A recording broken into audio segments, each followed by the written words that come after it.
Hi everyone, Jack here from Junior Game Creators with another bite-sized video.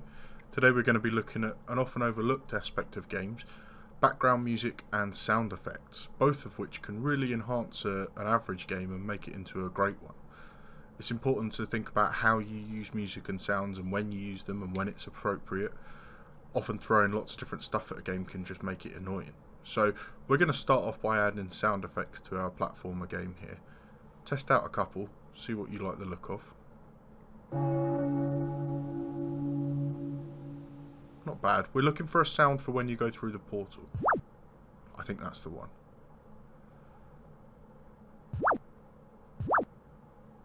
Looks good. So now we need to add the code into our game to make sure that sound plays at the appropriate time. We want it to be as you go through the portal, which is determined by this code here touching colour green. And this will give the player feedback to know that they've passed the level.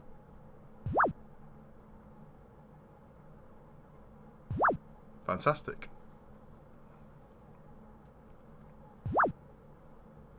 Everything seems to be working just fine. Now I'm just going to trim this sound a little bit to make it shorter. There's a lot you can do in Scratch with the sound effects, tidying them up, shortening them as you need. There's a slightly zippier, zappier, more exciting sound, I think. And we're going to come back to this trimming stuff in a bit to make sure our background music is looping properly and nice and seamlessly.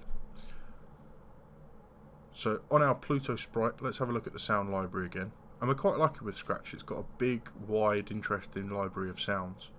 And music loops is great for adding background music that repeats over and over. Now, I don't think that's the one for this project. I have looked at these before, and I really like this hip-hop drum beat. I think that's going to give it a funky flavour. So we're just going to trim off the start and end as well, and that's going to make sure that when it loops, there's not a gap between the start and finish of each turn. I'm going to come back to that once I've added the code, and you'll see what I mean. Now I'm adding this as its own separate stream of code because I don't want it to interrupt anything else that's going on with this game. And we're using the play sound until done block, which means that the loop is going to play through in its entirety before starting again. If you just use it forever with play sound, you're going to get a horrible glitchy noise as it tries to play lots of sounds at once. And let's tidy up this loop by cutting off the dead air at the start and at the end as well.